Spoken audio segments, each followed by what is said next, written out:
Great. Thank you, everyone, for joining us today.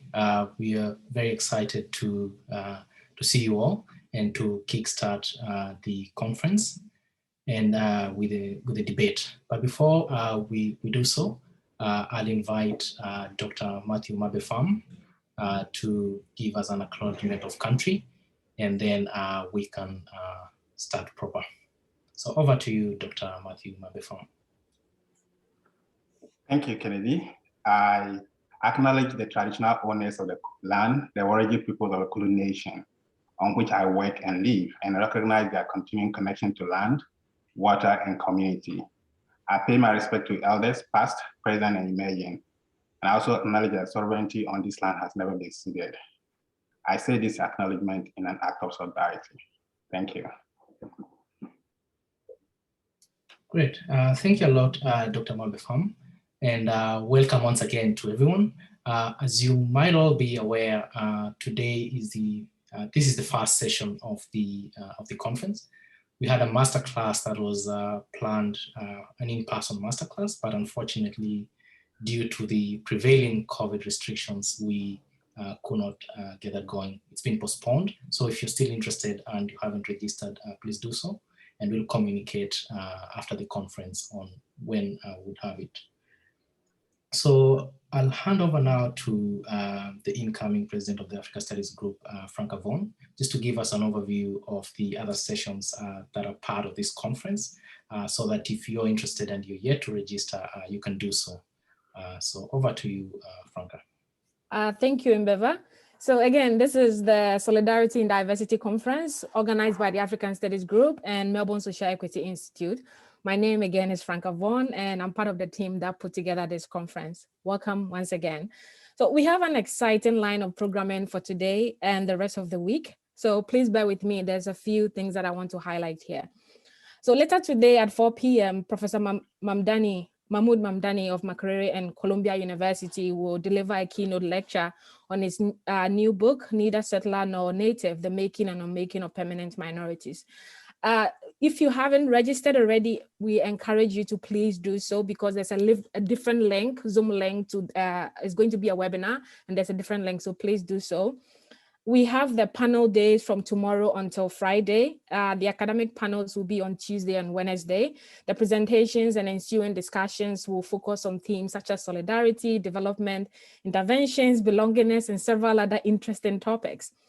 Thursday and Friday is dedicated to the community and practitioner panels. Discussions will focus on support, community engagement, network, and also other themes. We have shared with you the conference program. We'll provide the link again for you to be able to get more detailed information about this.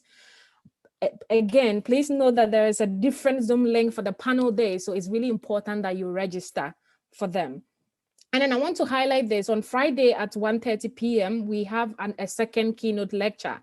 Ms. Abiola Ajetomobi, the director of Asylum Seeker Resource Center Innovation Hub, will speak on the critical role that allies and advocates play in changing systems and policies to make society fairer.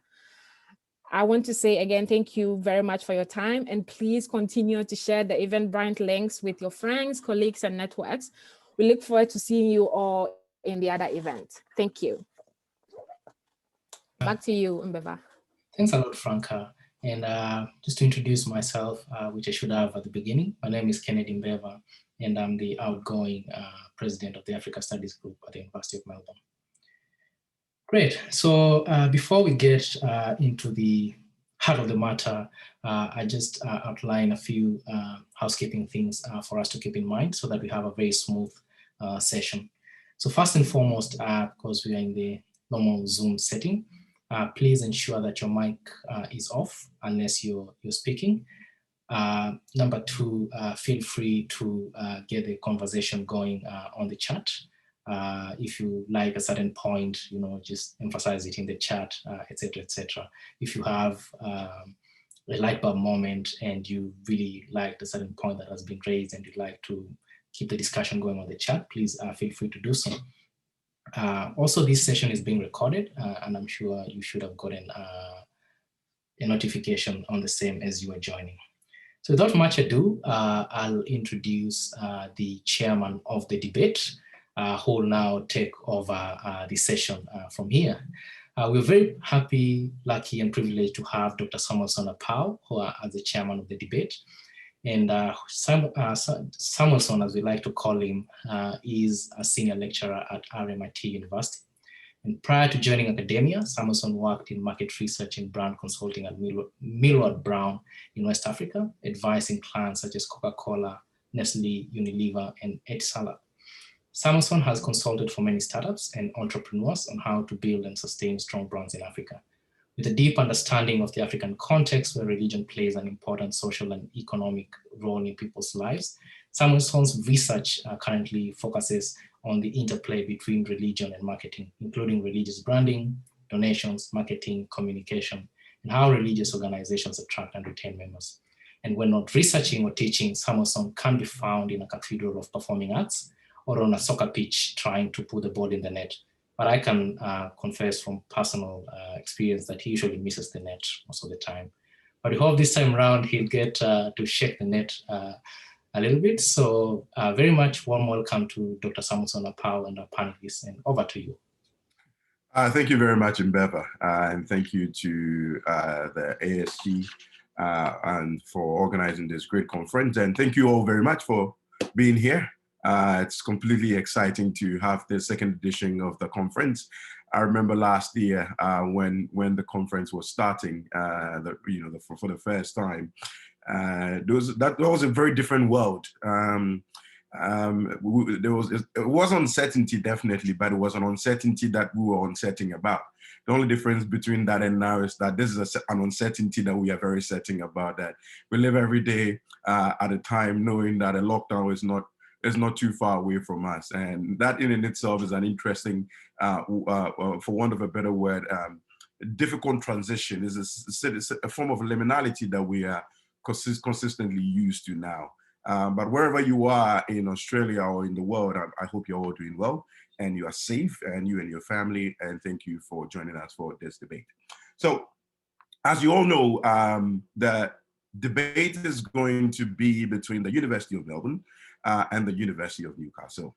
And the motion is that solidarity in diversity is a mirage. And that's a very, very, very interesting motion to have. And, you know, I'm sure, like many of you in here, I also do have my thoughts on this. But in order not to bias any thinking or, preface anything, we're going to allow for the debate to go on, and there will be time after the debate has been had, whilst we are putting together the results and everything for everybody else in the audience to share your thoughts briefly before we put everything together. So first of all, let me just check. Debaters for University of Melbourne, are you all here? Ready? Okay, all right, all right. University of Newcastle. There it is, all right, okay, all right, okay. So we've already had our opening remarks. And so I'll just give you an overview of what the debate is going to look like, the structure and what is going to happen. So first of all, the University of Newcastle is arguing for the motion. And they are arguing that indeed, solidarity in diversity is a mirage. The University of Melbourne is forced to think differently. And therefore, they will argue that solidarity in diversity is not a mirage. Whatever it is, they will let us know what it is. The outline of the debate is as follows. First of all, each side has two speakers.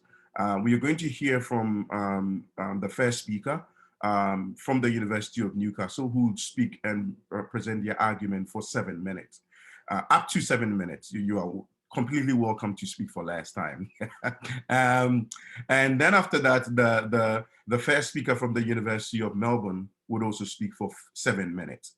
Then the second speaker from the University of Newcastle would speak for 5 minutes. Then the second speaker from the University of Melbourne would speak for 5 minutes. Then we flip back to Newcastle again, who have 5 minutes for rebuttal. which means that anything else that you like to, go back on that, the opposing side has said, you'll be able to then address that. And then the University of Melbourne will also have 5 minutes for rebuttal. And then there will be 3 minutes closing argument from each side of the aisle. But before that, we would like to know what the audience think in an opinion poll. And we are not going to disclose the results of the opinion poll so that the debate, those in the debate feel that it's biased against them. But this is just to get a feel of the pre-debate opinion. And then we would see what happens on there. So there will be a pre-debate and a post-debate opinion poll. And that will be coming up very soon. And then after that, I'll introduce you to our judges, Adjo Hassan and Festival Gordon Boateng. So first, I would hand over to the organizers who would then tell us more about the opinion poll and how we can do it now. So it will be just about 5 minutes where we'll be given access to the opinion poll, and we all go in there and vote based on what our thoughts are. After that, we'll get on right away with the debate. So Mbeva, back to you, or whoever is organizing the poll. Great.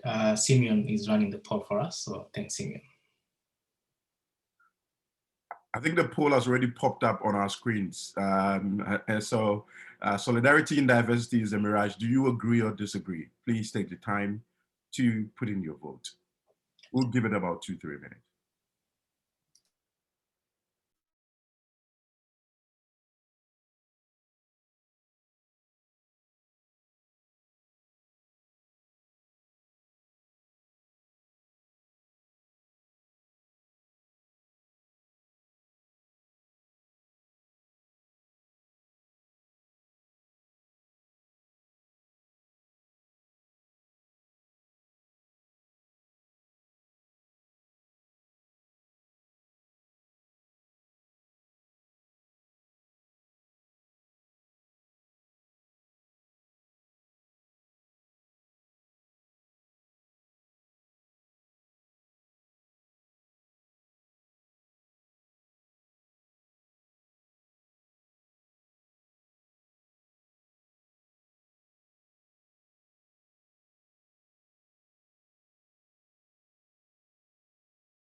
I think almost everyone has voted.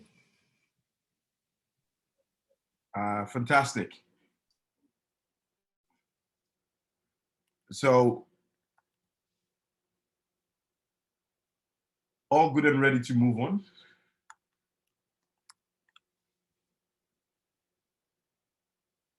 Okay.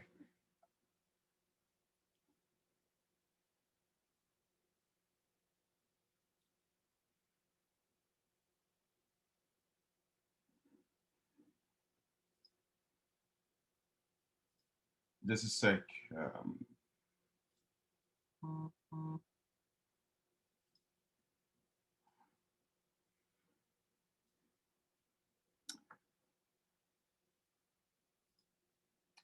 So for the debaters, sorry if you can. All right. Yeah, so for the debaters, we're just about to start, but I would like to introduce you to our judge. It's Gordon Festival here.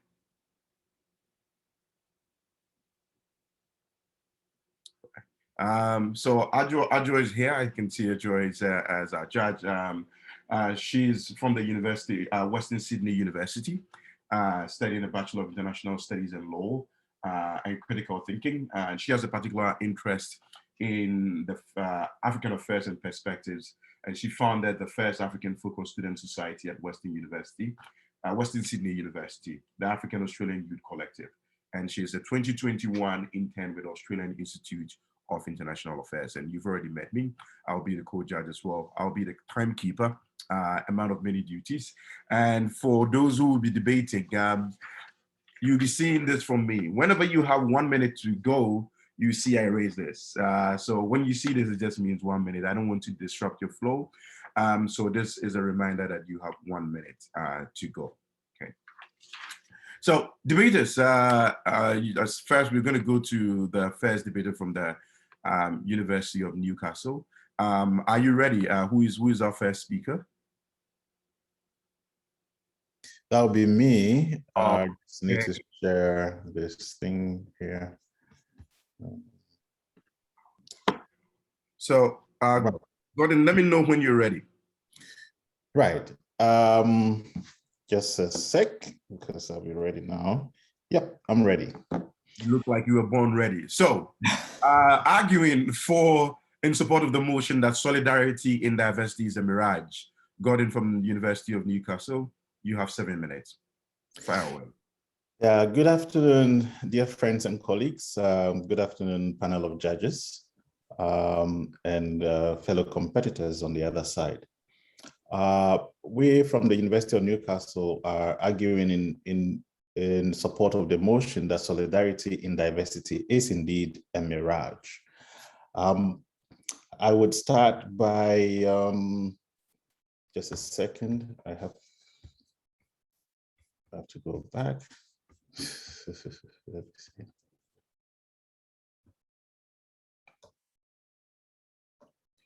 Oh, no. Okay, good. Right. So what is solidarity? As it is understood, it is a multifactorial social construct with economic, social, and political phenomena that influences the willingness of people to accept and support each other, either intra-group or intergroups. Like most concepts, you would find that the idea of solidarity admits a variety of meanings and uses. Therefore, for us, our use of the term is distinguished by two key features that are worth noting. We think of solidarity as a set of attitudes and motivations, as opposed to practices or policies, such as non-discriminatory hiring practices or redistributive programs. In particular, we take solidarity to refer to attitudes of mutual acceptance, cooperation, and mutual support in time of need. Now, these attitudes of mutual concern are also multifaceted, and it is useful to distinguish a distinctive tripartite conception of solidarity. One is civic solidarity, which is characterized by the mutual tolerance and absence of prejudice, which we say really, a commitment to living together in peace. Does it really happen? Free from intercommunal violence, acceptance of people of diverse ethnicities, languages and religions as a legitimate members of the community, as belonging or as being part of us, and an openness to newcomers from diverse parts of the world. Does this really happen? The second bit is the democratic solidarity, which is characterized by support for basic human rights, which to some extent, some may argue happens. But then they're talking about equalities, such as the gender equality, support for the rule of law and for democratic norms and processes, including the need to advance reasoned positions in public debates, really? Equal participation of citizens from all backgrounds. Tolerance of the political expression of diverse cultural views consistent with basic rights and equalities, real. And acceptance of compromises among legitimate contending interests, which is quite a task to achieve indeed. Finally, redistributive solidarity, which is characterized by support for redistribution towards the poor and vulnerable groups, really. Support for the full access of people of all backgrounds, including newcomers to core social groups, support for programs that recognize and accommodate the distinctive needs and identities of different ethnocultural groups. Well, solidarity could also be seen at the micro, that's the groups and subgroup levels, and at the macro levels, that's the state level. Solidarity, therefore, is regarded as a central dimension of social order as well as social conflict. Now, we see that from classical, modern, and contemporary thinkers, they have conceived prototypical modern relationships as either vertical or atomized. Modernization has been thought to have smashed affectual and moral fellow feeling, and which is why we are arguing that it is a mirage.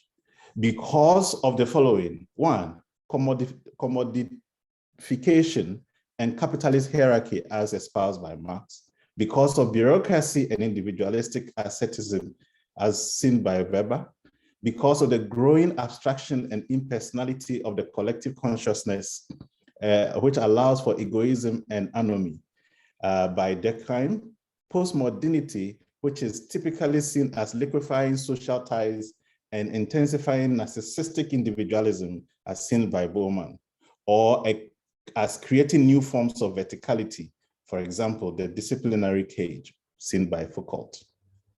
In short, much of contemporary social theory admits that solidarity has disappeared in essence, yet even us, we are tempted to agree with Alexander that solidarity remains a central dimension of cultural, institutional, and interactional life in contemporary societies. And that for justice to be possible, citizens need to be motivated by solidarity, not merely included by law. Now, this very key ingredient that permeates the validity of solidarity makes it an impossibility to achieve because it is attitudinal in nature and societal in scope. What a mirage would forever be condemned to chasing, only to come to the reality of an elusive illusion in an unending goose chase. Now, solidarity in decline. Is diversity to blame? We assume, and indeed, supported by contemporary thinkers, that today, solidarity is fragile at best and at worst eroding. Well, let me perhaps point you to a few examples, which I will leave at this time for my co-debater to talk about in terms of growing inequality, so on and so forth. This assumption of declining solidarity seems to be almost universally endorsed both by public pundits and academics. Now, is it sustainable?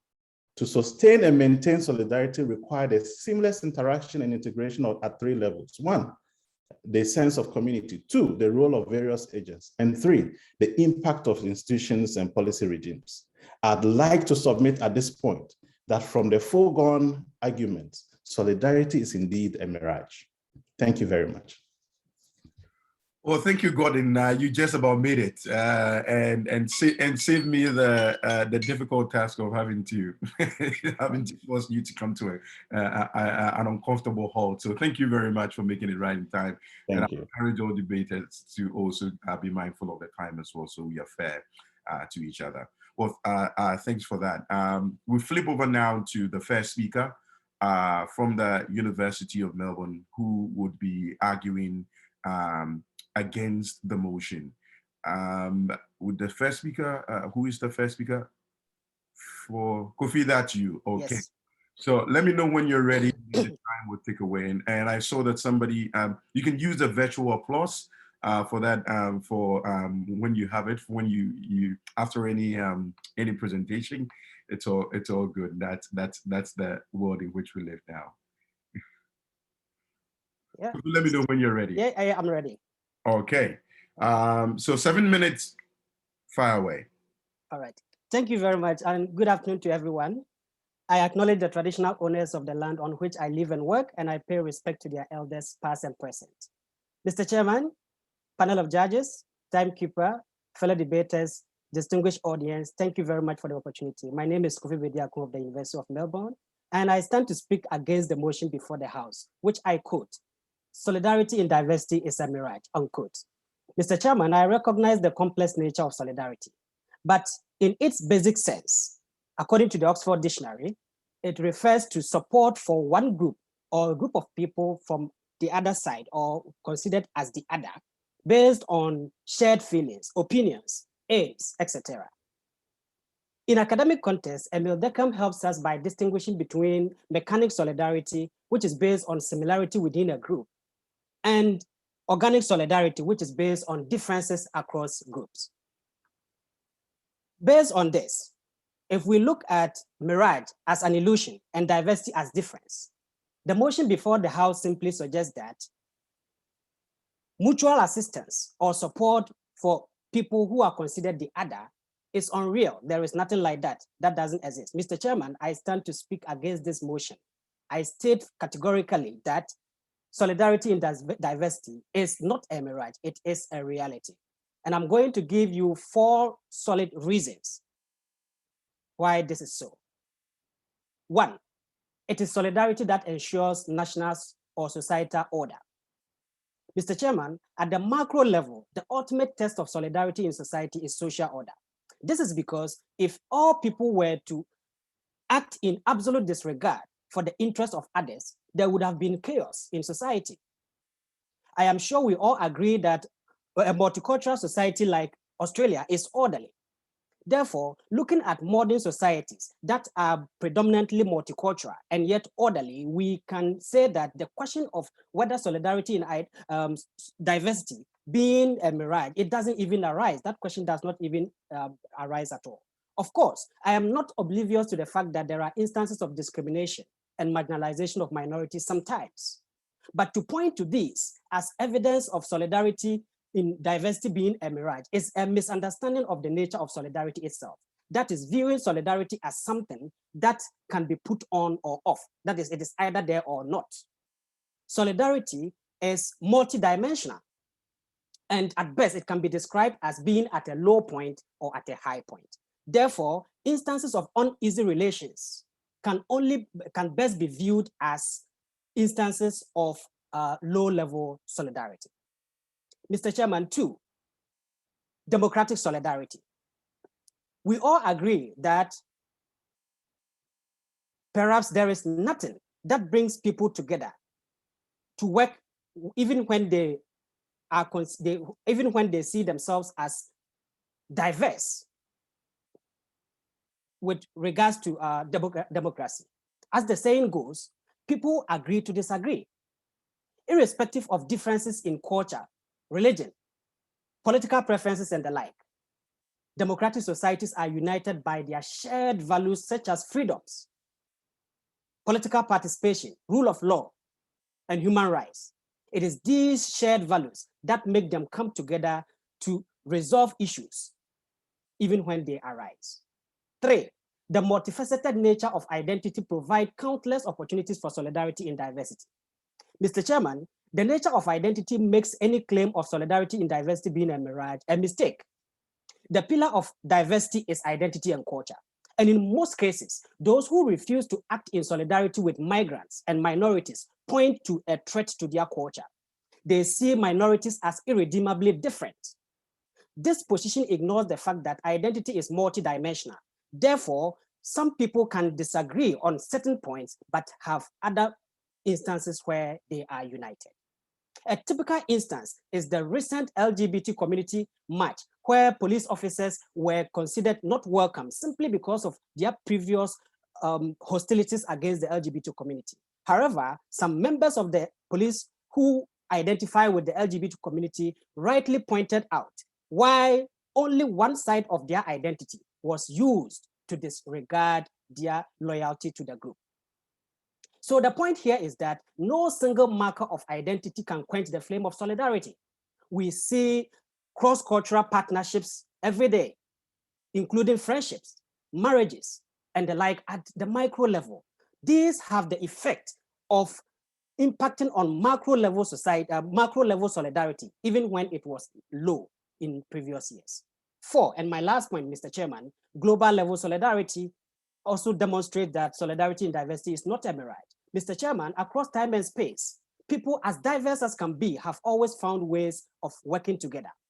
In fact, international solidarity has been one of the most powerful tools of advocacy for change making. A typical instance is the global solidarity against apartheid in South Africa. People from the global north and the global south worked together to bring down the apartheid regime through boycott of their produce and expulsion from the Olympics, for instance. We also see instances such as the Universal Declaration of Human Rights, recent global solidarity against terrorism. All these are realities that demonstrate that solidarity in diversity is not a mirage. Therefore, in conclusion, Mr. Chairman, I have argued against this motion on 4 solid grounds. That 1, it is solidarity that ensures order in our society. That 2, democracy thrives on solidarity in diversity. That 3, identity is multidimensional and therefore provide countless opportunities for shared values. And 4, finally, that even at the global level, there is solidarity in diversity. Our diverse world would have ceased to exist if solidarity in diversity were a mirage. Solidarity is the glue that bonds our globe together. Diversity in solidarity. Diversity without solidarity is chaos, but diversity with solidarity is order. Since our world is largely orderly, we can confidently conclude that solidarity in diversity is not a mirage, but a reality. Thank you.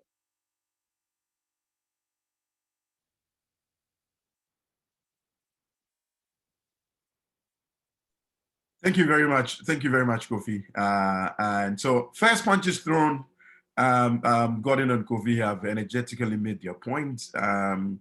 Thank you very much. So we now turn over to the second speakers, and they each have 5 minutes. First, we're going to start with the second speaker from the University of Newcastle. And is that, Brianna, is that you? No, it's Dorcas. Dorcas, yes, Dorcas. Yeah, so Dorcas, yeah. Let me know when you're ready. All right, thank you so much. I seem to have problems with my network. That's why I'm having my video off, but I'm ready. Thank you, everybody, for being here and partaking in this interesting topic. I would like to acknowledge the traditional owners of the land that I'm presenting today on, and acknowledge the elders past, present, and emerging. Thank you so much. So my job has been made easy by my colleague who has emphatically shown that solidarity in diversity is indeed a mirage. I'm just here to stand on the shoulders of this giant to reiterate the points that, you cannot really basically argue that there is solidarity in diversity due to the growing inequality in the world. For example, I have about 2 points to make here. The reasons that I argue this is that I couldn't agree more with Banting and Kimilika that solidarity requires individuals to tolerate views and practices they dislike. But can this be achieved in a diverse society where everybody just agrees to views that they don't like? Maybe it could be achieved. Don't get me wrong. If we look at how society has become more tolerant as compared to 40 or 20 years ago, we could argue that individuals are becoming more tolerant. But, and this is a big but, there isn't much struggle to achieve that tolerance. And the tolerance could be just at face value. Therefore, my number one argument to support that indeed solidarity is a mirage is that there is growing inequality in the world, so we can argue that indeed solidarity is a mirage.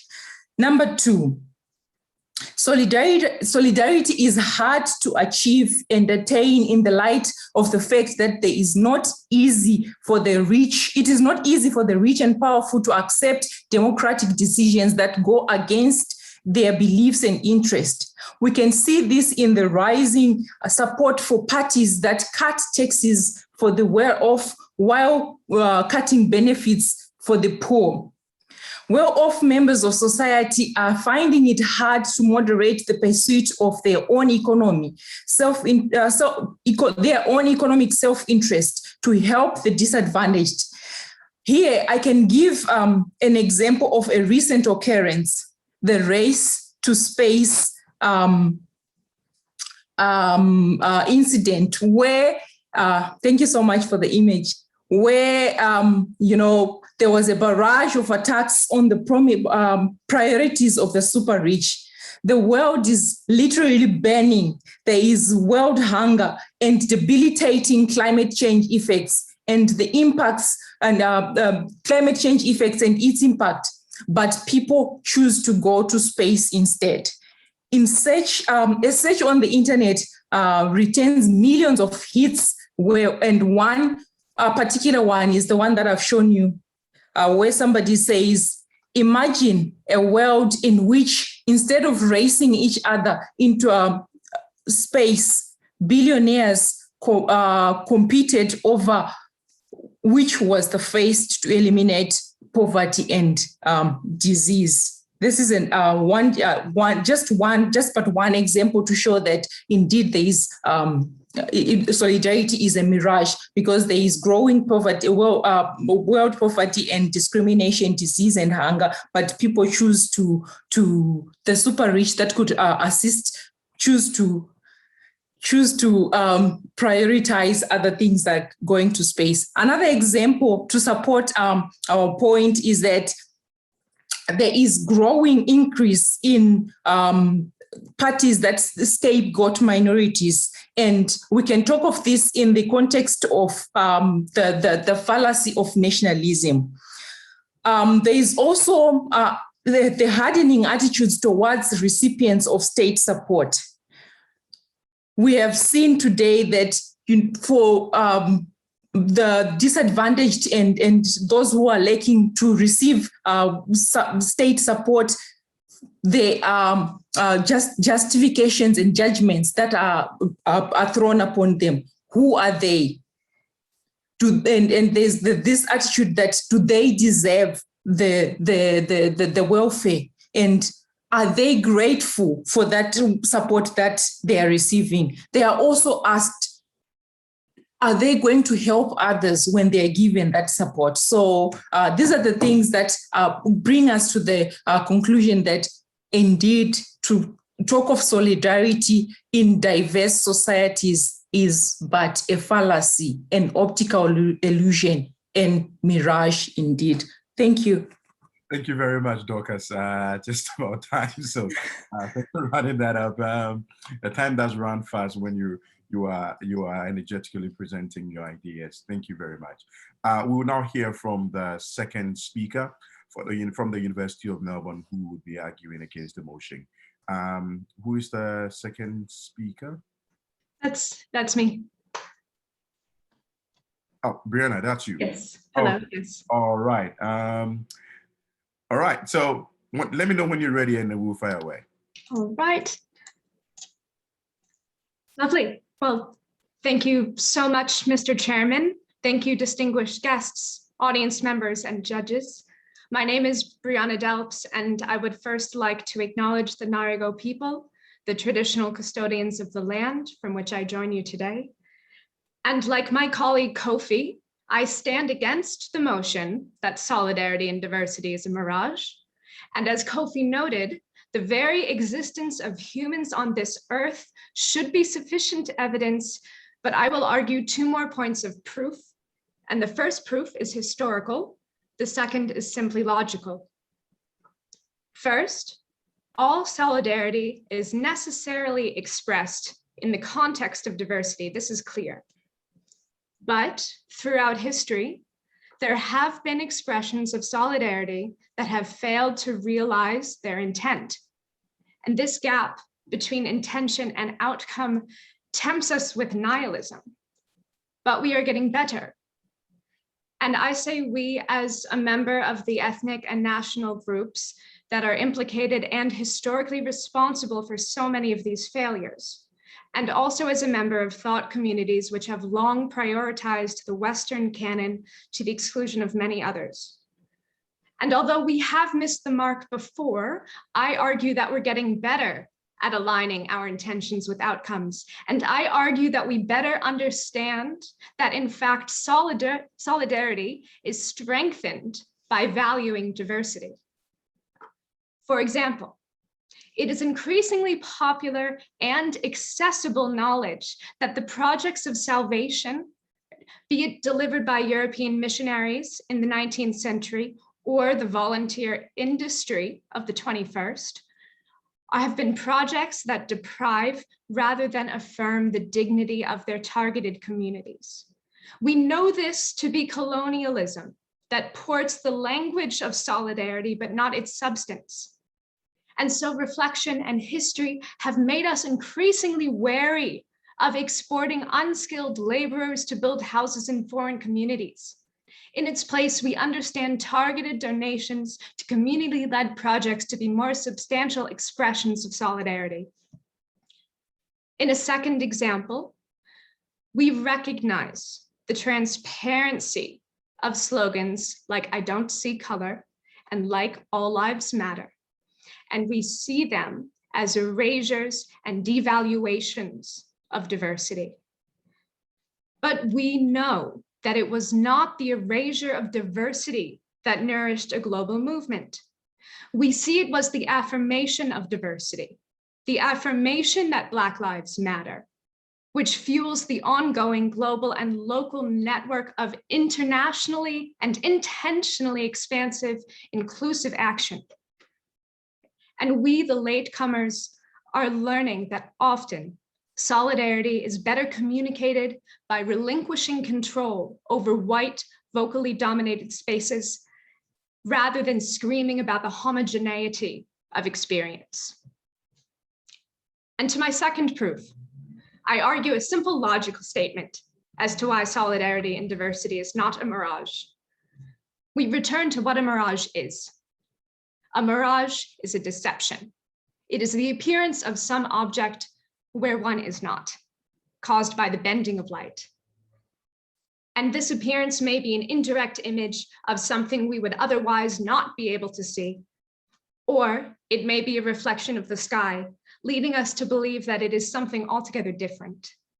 But if we believe this appearance to be solidarity and diversity, then we must admit it exists, because either solidarity and diversity is a distant object, and the mirage is its altered bent appearance to us, or solidarity and diversity is so intimately known and so clearly vital to our survival that we would project its existence into the air even when it reflects no object. And so to conclude, Mr. Speaker, that we see it even where it is not, that it is strengthened and rendered more effective by acknowledging and valuing diversity. This is all clear proof that solidarity in diversity is not a mirage. Thank you, and we humbly welcome your rebuttals and comments. Thank you very much, Brianna. Thank you to all four speakers. Excellent point that have been made indeed. And this brings me to my favorite part of the debate, which is rebuttals. I love me some rebuttals because in most instances, sometimes, especially when it's really tight, this is where debates are won and lost. So it's now time for rebuttals, and I will be turning to the University of Newcastle. Both of you have 5 minutes for rebuttal. You also get the opportunity of closing arguments, just so you know. So here you have 5 minutes. Either or both of you could do this. But so we'll be going in turns. I'll take the first one. From the first speaker, he talked about solidarity as a key ingredient to societal order or social order. I want to emphasize that is not accurate because social order is emphasized by the legal statutes, not solidarity. If it were so, we would not have demerit points and fines, right? We don't comply with that aspect of our life through solidarity. He also talked about solidarity gluing societies together. I say no, it is by the legal framework of every country or the society that we live in, irrespective of whether you agree with it or not. You are compelled by the fear of punishment and retribution according to the law, and that is what keeps us in there. The second speaker talked about the solidarity being necessarily expressed in diversity, and I say no. Solidarity could have some expression, but it usually happens, for example, in racial groupings or class society. We don't see across these frameworks as has been erroneously attributed to. Looking at the affirmation of Black Lives Matter as an example to showcase solidarity, there was a counter protest of White Lives Matter. And indeed, there are others who came and said, all lives matter. Now, so the solidarity did not achieve its impact by the Black Lives Matter movement. I'll leave the rest for my co-debater to add on. Yeah, thank you so much. I would just like to rebut the point that the first speaker made on the diverse identities as markers of solidarity. Actually, that is the diverse identities that we have, as Gordon has actually said, are an indication that it is a mirage to think that there is solidarity in diversity. This is why we actually have protests, massive protests that are going on. We have several movements that are trying to champion different rights for different groups because existing in together in that diversity has failed to achieve. We have feminists trying to champion rights for females. We have the Fallist movement, where students are standing on their own, trying to champion their own rights and things like that. So indeed, in that particular sense, solidarity is a mirage. Thank you. I think that we just received a rebuttal from the University of Newcastle, and so this is just on to get the rebuttal from the University of Melbourne. So Kofi and Brianna, whenever you're ready, let's go. 5 minutes. All right, thank you. We are ready. We are going to split, so I will start and then Brianna will come in. Go for it. All right, thank you very much. I will begin by saying that our opponents tried to quench the flame of my point on solidarity being the reason why there is order in society. And the reason that it is the use of force and the laws that maintain order is inaccurate. I do agree that that plays a role, but the small decisions that individuals make on daily basis, because one of the characteristics of solidarity is when an individual or a group has the opportunity to do otherwise, something that is in their interest, but they choose to do something in the interest of the group. We do know that there are instances where the law enforcement agencies are not there, but individuals still consciously take decisions on the basis of the fact that it will benefit the entire society. And so the small decisions that we make do play a part, and not only the law. Right, and again, he mentioned one of the characteristics of solidarity, and he used democratic solidarity, which again confirms the point that I raised in my presentation that yes, democracy indicates that solidarity in diversity is possible, and it actually happens on a daily basis, and that is not a mirage. The fact that we are united by our interest in human rights.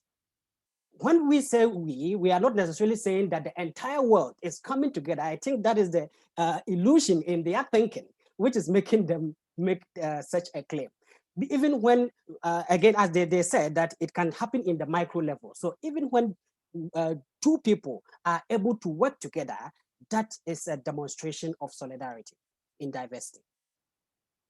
And they also mentioned that it has become fragile, or it is either fragile or it is declining. Well, again, that is an acceptance that it is not a mirage, because a mirage is an illusion, something that is unreal and doesn't exist. And so if they agree that it exists and it's only declining, well, as I said, the best way to see solidarity is something that can flow. It is something that is fluid and therefore can be either low or high. I would give the floor to my partner to continue. Oh, partner in the right sense, please, not the other one. Sorry. Thank you so much, Kofi, for that. And I appreciate your last comment on the idea of the ebb of flow and the existence of solidarity. I have 3 points to raise briefly. My first point is the observation that there's growing inequality in the world. And I would like to point out, by multiple organizations, there's a report that the world is less hungry, healthier, and more democratic, and in less extreme poverty than it ever has been in history. Right? Albeit there has always been a gap between the rich and the poor. We saw this in the French Revolution. We've seen this back in the Greek dynasties. And it's true that capitalism has exacerbated the gap between rich and poor. However, it was capitalism, which is exactly why the idea of Emile Durkheim's solidarity caught on. Emile Durkheim was a philosopher of modernity, and he was concerned that modernity was alienating. This is something that we see in Marx, that with the division of labor, will become less coalesced. In normal ways, we find unity. In order to counter the inevitable alienation of capitalization, Emile Durkheim proposed that we find a new way to join together. And that new way is the association of recognizing that family ties may no longer counter this growing inequality, but actually we must find new ways to express our unity. And which is why the word solidarity became known to Europe, because of movements of the 1960s, Polish solidarity movements, ensuring rights for workers. And my final point is the note on diversity in groups, and in particular, the very problematic uptick of All Lives Matter. I noted that Black Lives Matter is an intentionally inclusive movement, because we see that All Lives Matter is one that tries to erase diversity. It's one that's trying to squash conversation. With the advent of intersectionality, we've become better at acknowledging that there are many interests and they might be diverging, but we are much more open and willing to acknowledge we may be bad at multitasking, but we're trying to figure it out. Thank you. Thank you. And that was just in time. That was just in time. So very well done. I think that now we've had entirely the arguments, we've had rebuttals from each side. So one last push from each of them with closing arguments to remind us again of the key points that they've made and why the basis of their arguments should be supported over that of the other. So for the closing argument first, I'm going to turn to, and I would please implore us all to hold off on our own thoughts of the debate until, the judges, we've heard everybody and the judges have finalized the results, just to be fair to, the debate process. And afterwards, the floodgates will be open for all of you to share your thoughts before we announce who the winner is, so that we can allow the process to flow, okay? Otherwise, so I've heard this one before, somebody said, oh, the audience gave this point to the team. They didn't come up with it themselves. It was the audience who said it and they took it up. So let's not, if that could end. So I would kindly ask the host, if you can, to quickly delete all the comments that have come. Please, if you're putting the comment, copy it and repost it later. I apologize for that. So we will now go in for the closing argument, 3 minutes each. From the University of Newcastle. Brianna says, I promise we are not watching. All right, I'm sure you all came pre-prepared just to be sure. Thank you very much for all your understanding. So 3 minutes closing argument, University of Newcastle. Thank you very much, panel of judges, fellow debaters, my colleague Dorcas, and all participants. From the foregone argument, it's arguably understandable that the ingredients necessary to achieve solidarity are utopian. And it has been argued for even by our colleagues on the opposing side, by the difficulties that you have seen in them trying to justify or rationalize where solidarity plays a role in social order or in identities, where really it is people's own socialized ideals of what legal frameworks are doing in our society or is doing in our society. In areas where you don't even have law enforcers, people tend to follow the law because they know the consequences of not following the law, not because of solidarity, not because they are doing it for another person, they are doing it for themselves. And that is where the narcissism and the egoism comes about. Now we talk about diversity itself has been known or has been noted as a driver for social segregation and not inclusivity. We look at, racial groupings. We look at, for example, Africans would go to an African shop or an African restaurant and eat and not go to the other side. They will go to churches where or groupings where they are, the numbers of Africans are quite homogeneous there, and so on and so forth, and not integrate with the other side. So diversity itself is a driver for segregation and not really for inclusivity or inclusion. Now, with all that, we see that there's an inherent challenge for achieving solidarity. It's a difficult utopian principle. In itself, by itself, it is a great thing for social order. It would be a great thing if we could achieve it, but the arguments that we've heard so far all tell us that it is not. Thank you very much. Thank you very much, Gordon, for finishing with time to spare. I'll now turn to the University of Melbourne for your closing argument. 3 minutes. All right, thank you very much. But just to prompt you that we are splitting this as well, so yeah. All right, Mr. Chairman, all protocol duly observed. Our opponents have tried to point to instances of declining solidarity, inequality in the world, and sometimes hostile attitude towards migrants and the like as reasons why they think solidarity in diversity is a mirage. But as we have evidently demonstrated and proven with examples, solidarity in diversity is not a mirage, it is a reality.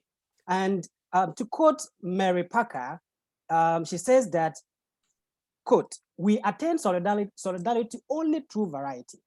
Differences must be integrated and not annihilated or absorbed." Difference is the very essence of our being. The world is made up, we are all different, but it is that difference that enables life to be possible. Because if all of us were, just imagine if all of us were to be on the same page on everything. And so we are not saying that there wouldn't be differences sometimes. But the fact that there are differences sometimes do not mean that there is no solidarity. For this reason, we have argued with the following points: that solidarity in diversity is the reason why there is social order, that democracy is a palpable example of solidarity in diversity, that the nature of identity gives countless opportunities for solidarity in diversity. In fact, in the closing argument of my colleague, the examples of going to African shops and the like, well, they don't only go there, they also go to other places. I think there are also instances where there are Africans and whites or whatever meeting and also doing things. So if they are pointing to that as lack of solidarity, how about the other instances where they work together? So I'll give the final minute to my colleague, sorry.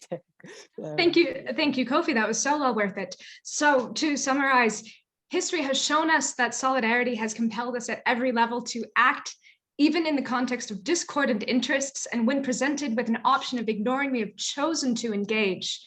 And we have seen that in the face of a widening wealth gap, we have championed workers' rights.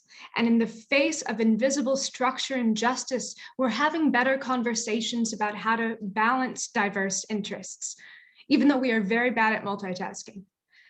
And in addition, Mr. Chairman, we have shown that solidarity and diversity cannot be a mirage, because either it exists out there and we are just deceived in its proximity, or that it's so profoundly familiar and vital to us that we would see it where it is not. We have conceptualized a solidarity that seeks to include, self-criticize, and it has proven more resilient. And our survival is evidence that solidarity and diversity must be. Thank you. Thank you very much. Can you join me? Can you give a huge round of applause to all our debaters for a really, really interesting, engaging, and energetic debate. I think this has been really fantastic, truly, truly enjoyable. So I think what I would like to do now is, Ajoa and I would put together our scores. In the meantime, I think we would allow for the second opinion poll. So if the opinion poll organizer is here, now that we've heard the debate, I think it's now time to go back to the audience and find out what their stance on this is. So please pop in the debate whilst Ajoa and I put this together. Ajoa, when you have this, you can either email it to me back quickly if you have that email, and then, or send it to me by private message as well. And then after that, we will all open the floor, have conversations, and then finally we would hear from Ajoa, my co-judge, and then myself, and then we will round this up. Okay, so please take time to do the polls while we put together the results.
So please note that we're just waiting to get Ajoa's final marks, and then we can open the floor so that so that there is no biasing of the judge.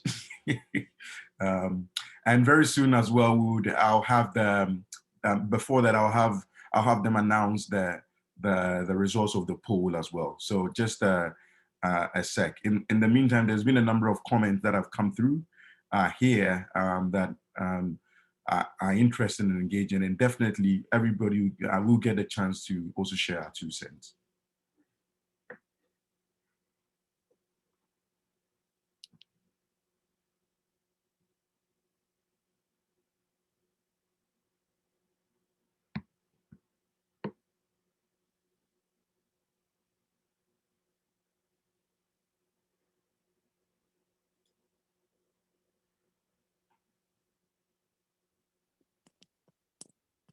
Okay, so I think Ajo has finished and sent her email through. I'm waiting for it to pop in. So now I think we are very, very, we can comfortably say there is no biasing of the judge. So first of all, before we even jump into the conversation,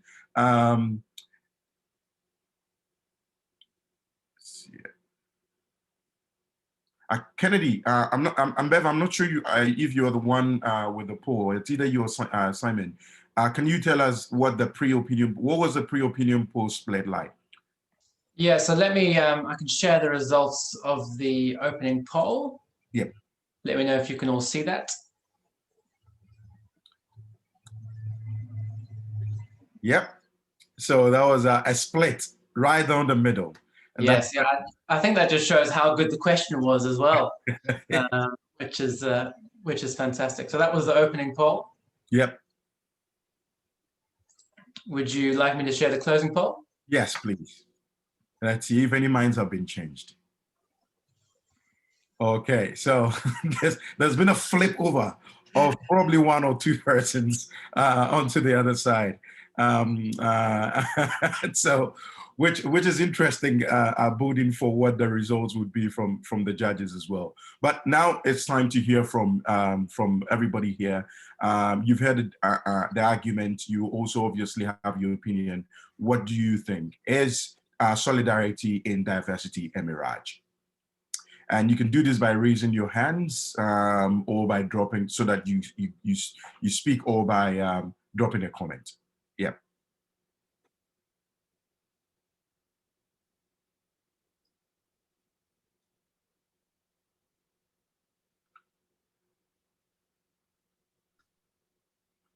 Thoughts from the audience? People seem very keen to have something to say. Okay, Rachel, yes. Thanks to the organizer, and thanks to those debating the topic.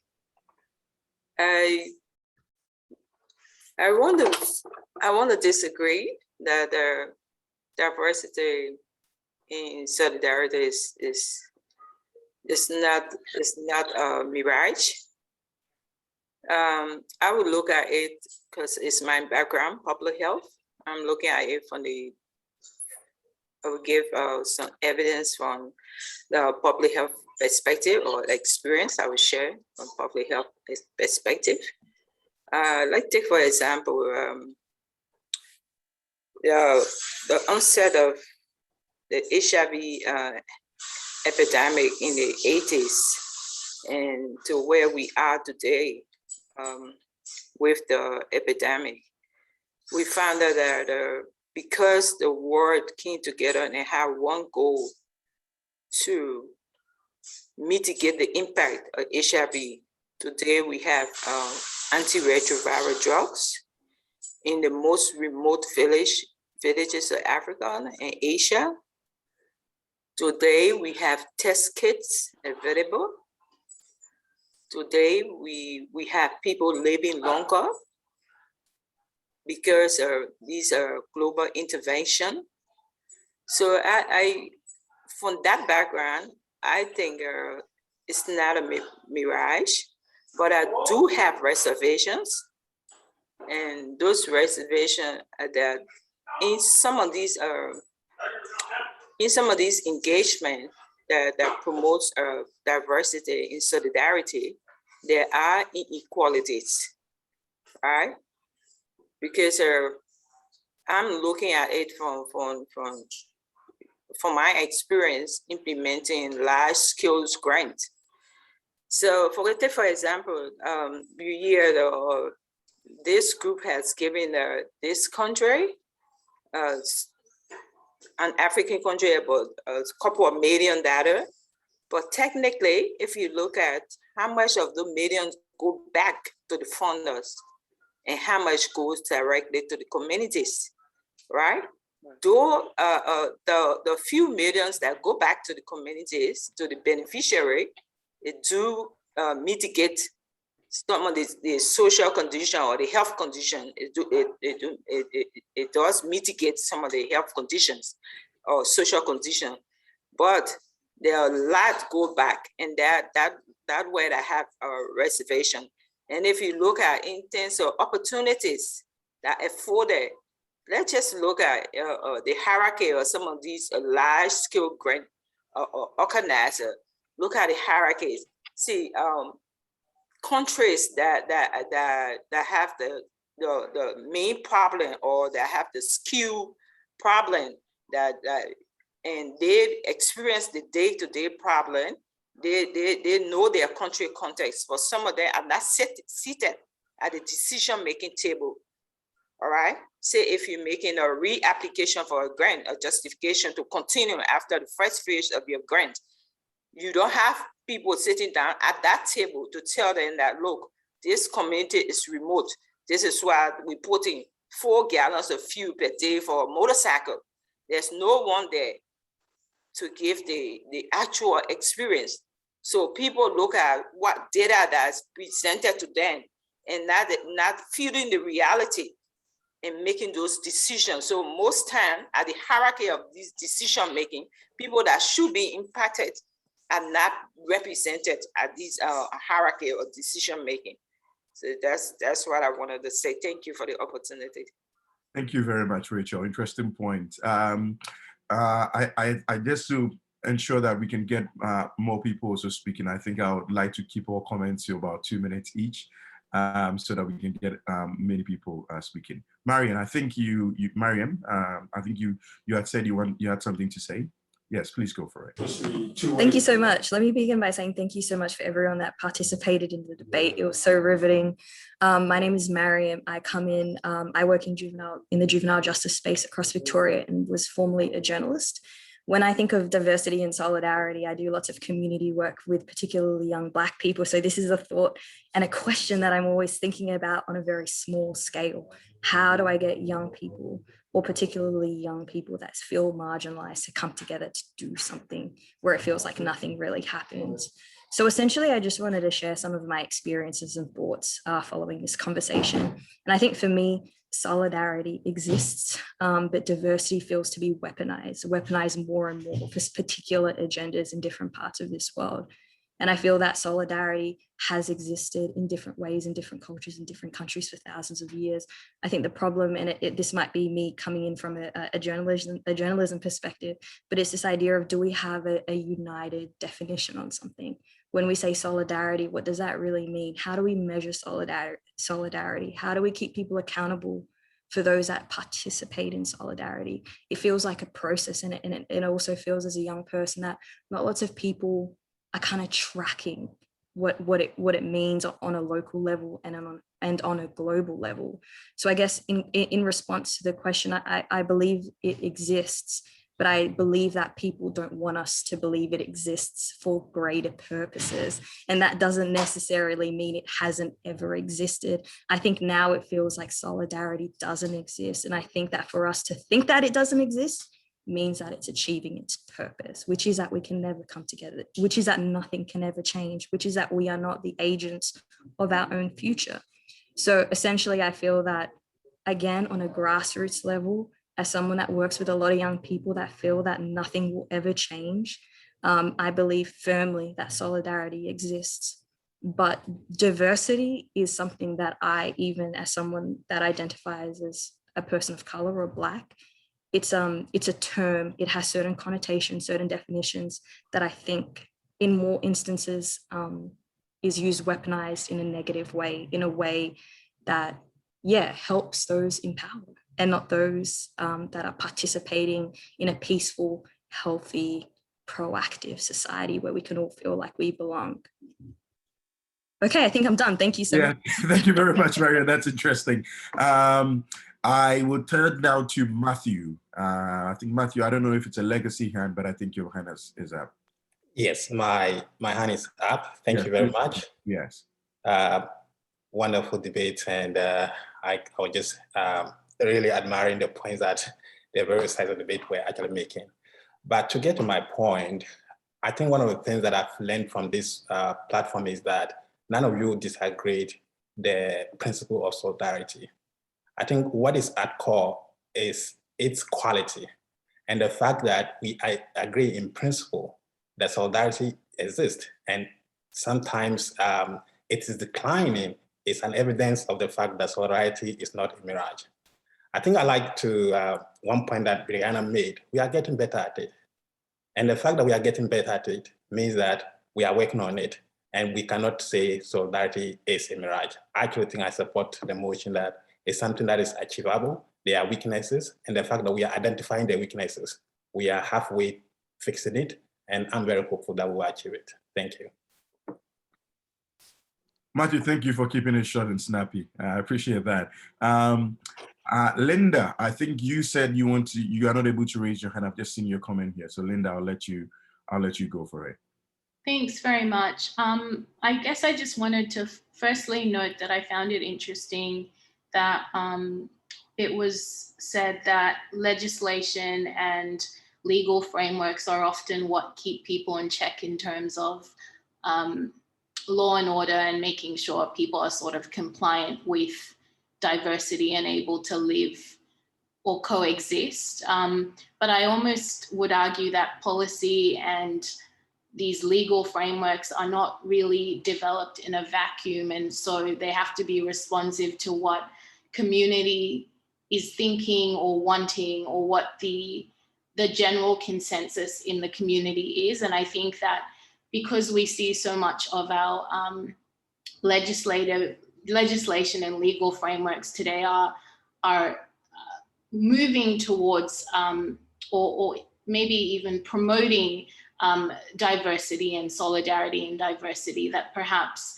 that's suggestive of the fact that most of our society values and celebrates diversity and wants to see more of that in action and being accounted for.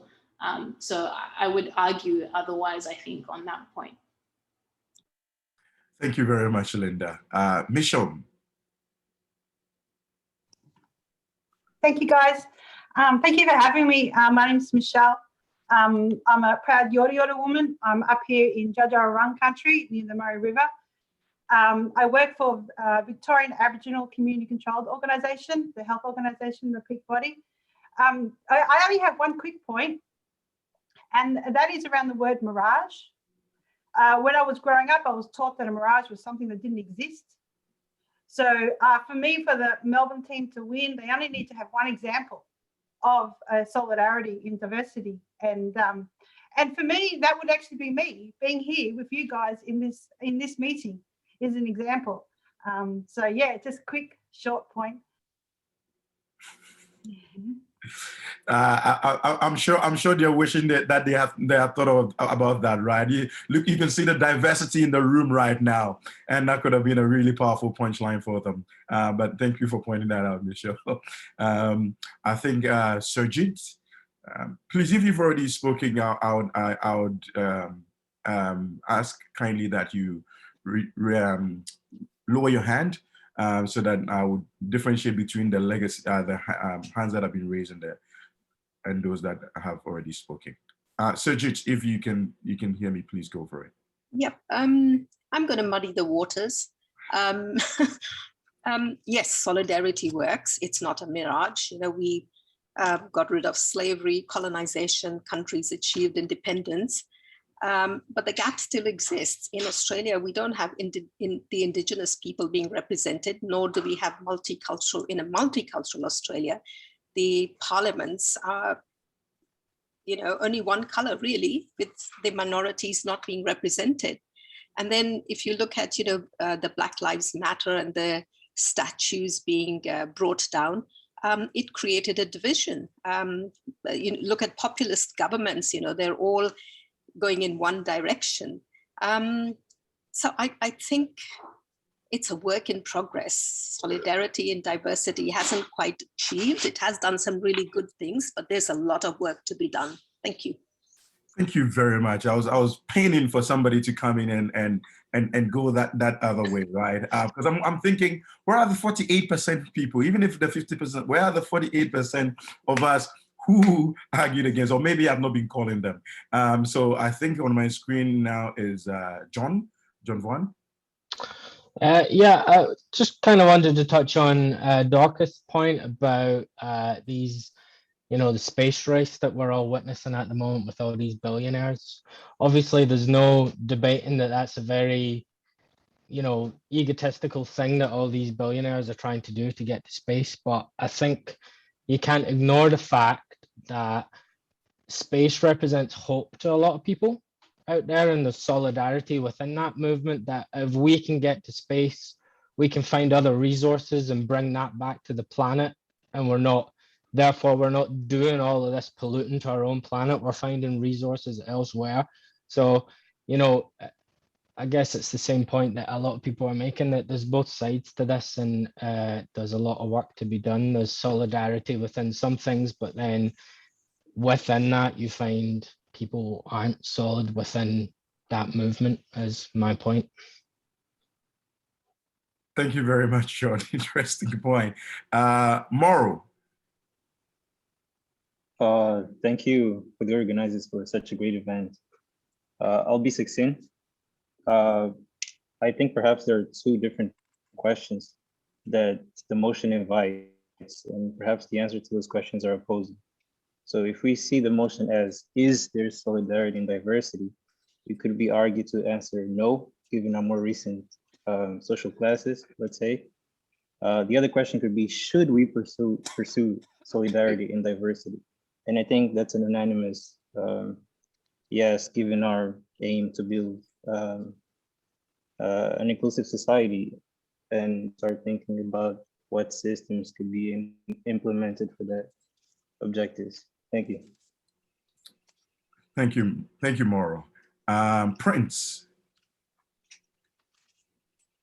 Yes, thank you very much. So I think solidarity is indeed a mirage, like other colleagues have already spoken and have given examples. So the one who spoke before, John, did mention that, yes, solidarity did exist. We do acknowledge that solidarity is very important. There is unity in strength, but on the reality on the ground is that we are not actually seeing this solidarity. So for example, we do have the United Nations, which is meant to unite the nations of the world, but we do see a lot of like division there. We even amongst continents, there is so much division. So I think even though efforts are being made to unite as one people so that we can achieve much, it is just a mirage. Like, I don't think it is really going to happen. Like, it's probably just theoretical than practical. So I think solidarity indeed is a mirage. Thank you. Thank you very much, Prince. Franca, I think your hand was up, unless you've changed your mind. I haven't changed my mind. I think Gordon and Prince's hands were up before, but I can go now.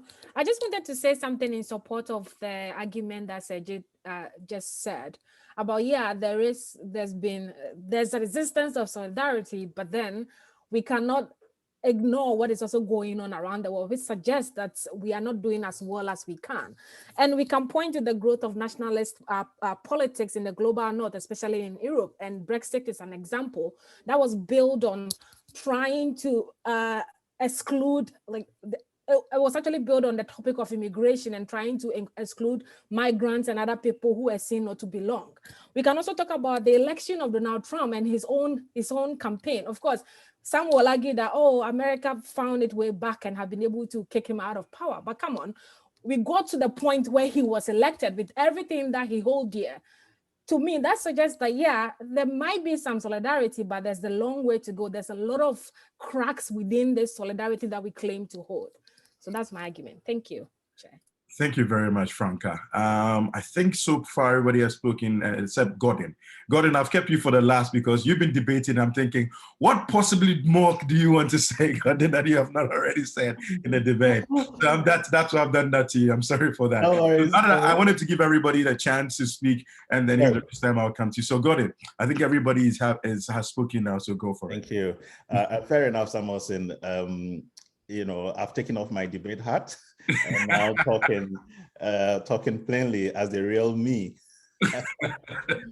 And I just wanted to say, please don't see the motion as you know, being on my forehead. It's out. It's off my forehead now.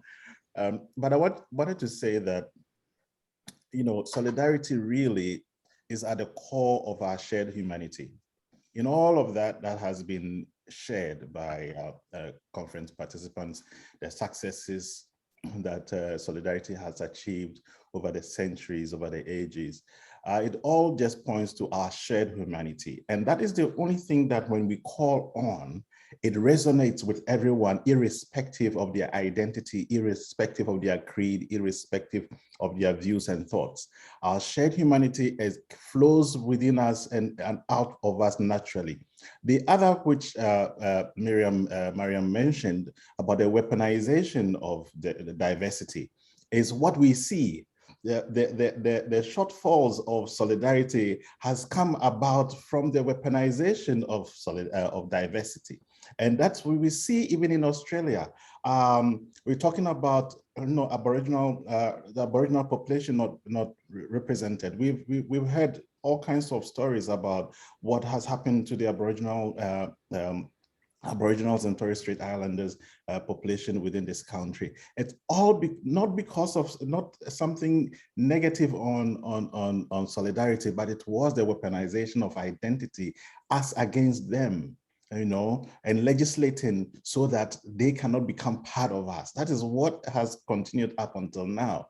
But then when you strike at the core of it, there's the shared humanity, everybody's eyes and hearts open to the fact that solidarity is achievable. All right. Now, various interests, economics, politics, egoism, narcissistic things like, you know, billionaires going to space and not caring about the disease-stricken areas of the world and so on and so forth. All of these are as a result of the weaponization of diversity. Thank you very much. Thank you very much, Gordon, for ripping your debate mask off to show your true identity. As this shows that, I don't know, maybe the flip of coin didn't go your way. It looks like you would have really have wanted to be on the other side because you're very, very keen to come out and let us all know that. Well, thank you all very much for your comments and your thoughts and ideas. I think we're about to round it up now. So finally, I'll hand the floor over to my co-judge, Adjoa, to give us her take on the topic and again on the debate as well. And then I'll do same and announce the results for the debate. Adjoa, over to you. Hello everyone, I'm Adjoa, and I'd also like to acknowledge the traditional custodians of the land which I'm meeting with you on today, the Gundungurra and Darug nations, and I'd like to pay my respects to elders past, present, emerging, and extend that respect to any Aboriginal or Torres Strait Islander peoples here today. I'd like to also acknowledge that this always has been and always will be Aboriginal land and that sovereignty was never ceded. I will just begin by wanting to say that this was an excellent motion, and I really appreciated that discussion part at the end of this debate to hear the views of the broader audience. And I will now move to make my comments before telling you what my view is on the motion. So I found both sides compelling, providing food for thought. I appreciated both the affirmative and opposing sides' openings, with strong definitions of solidarity setting the tone for their arguments. I would commend the affirmative side's use of persuasive techniques such as rhetorical questions and interesting examples. However, the opposing side did do well to qualify their arguments and acknowledge the opposing arguments, but in a way that ultimately strengthened their point of view. I think both sides did well to keep the motion a strong feature of their arguments, although the opposing side did do a good job of incorporating the motion quite creatively. Both sides featured strong speakers, although the clarity of the opposing side's argument did prevail. I would suggest that the affirmative side could have maybe emphasized more the point of token solidarity and draw on that to strengthen their side, but nevertheless, the points on rising inequality and the impracticability of sustaining solidarity were valid. I appreciated the acknowledgement of countries made by both sides, because I think that the point on First Nations peoples in this country and Indigenous peoples of other parts of the world demonstrates that in many ways, solidarity is a mirage, which brings me back to my point on token solidarity. Ultimately, my judgment is for the opposing side, the University of Melbourne. However, I would like to thank both sides and the conference organisers for creating this important opportunity to engage with such a pressing issue. Thank you. Thank you very much, Jo. That's very eloquently presented. I also thought that this, so really thank you. And I thought this was a really, really interesting topic. As soon as I saw the topic, I was like, damn, this one is going to be fun. And it has been really, really interesting. First, I would like to say what I thought about the topic in and of itself, personally, and then, reflect on the debate. And I'll be careful not to repeat some of the excellent points that Adjo has made, which I also resonate with. The first one is when I saw this this topic, it made me reflect on, again, what solidarity and diversity mean. And if it's possible to have diversity without solidarity in that dialectical sense, right? That, solidarity needs diversity and diversity needs solidarity, even for the purposes of dialectics and dialogue. In the same way that black needs white, day needs night. Otherwise, the understanding and the presence of the other doesn't make sense, right? So in and of itself, having solidarity is necessary, even if it's necessary for diversity, even if we debate against the other, right? So even if we think that solidarity doesn't make sense, but diversity is problematic, that roots solidarity in place, because it's only in speaking on these things that we can understand each other through the contrast of them. But it also made me also reflect on whether diversity is the same as disorderliness. I mean, because diversity throws a lot of things together in a way that is not the same. It is an absence of sameness.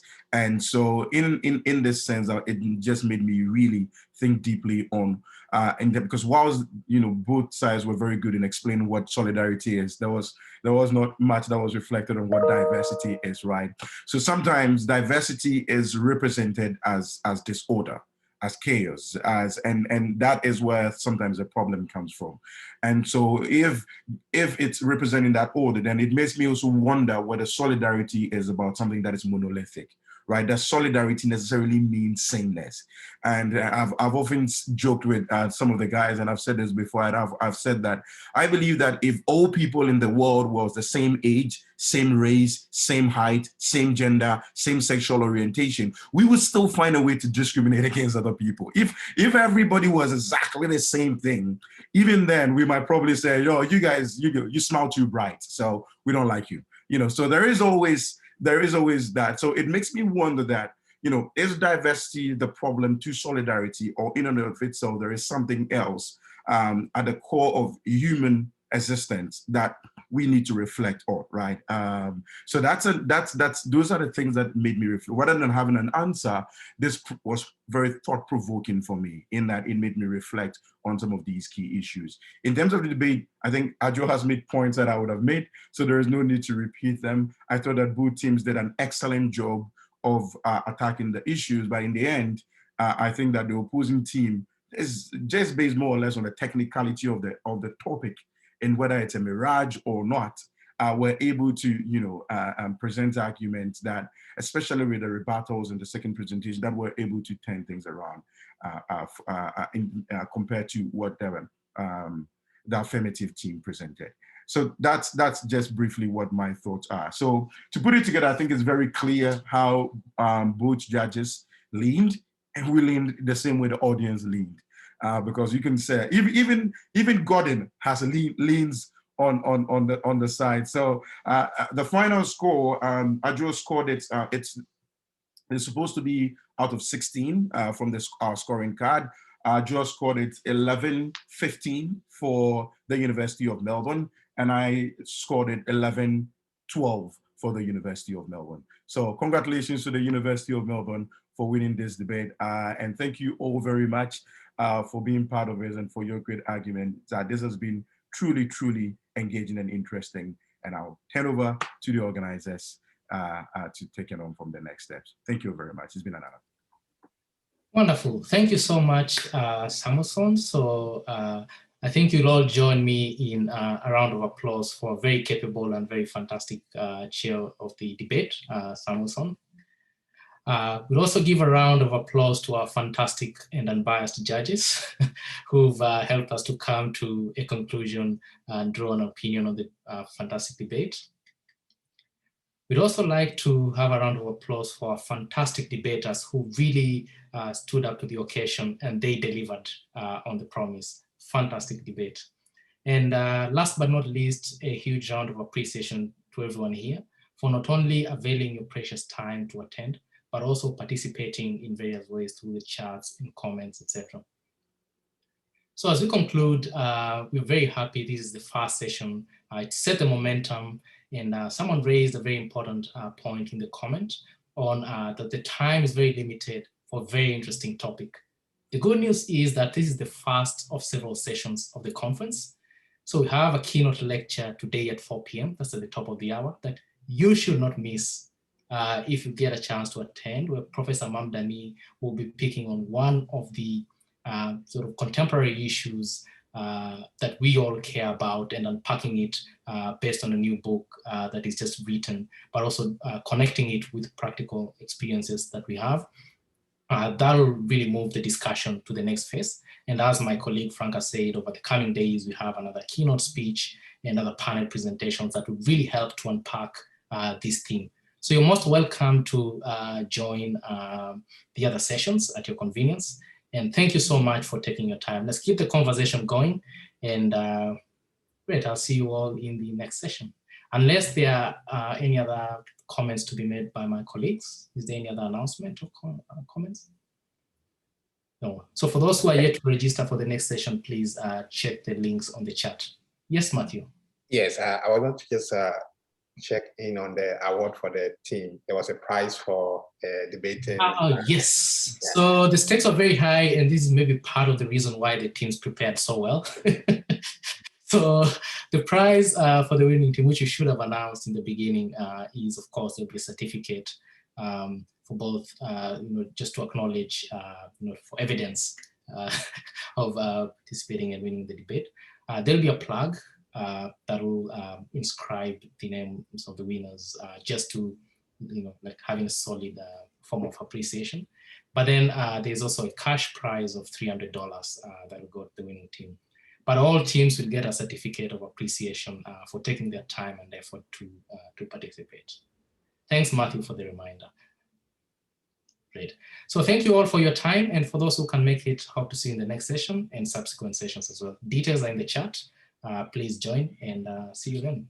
Thank you. Thanks, everyone.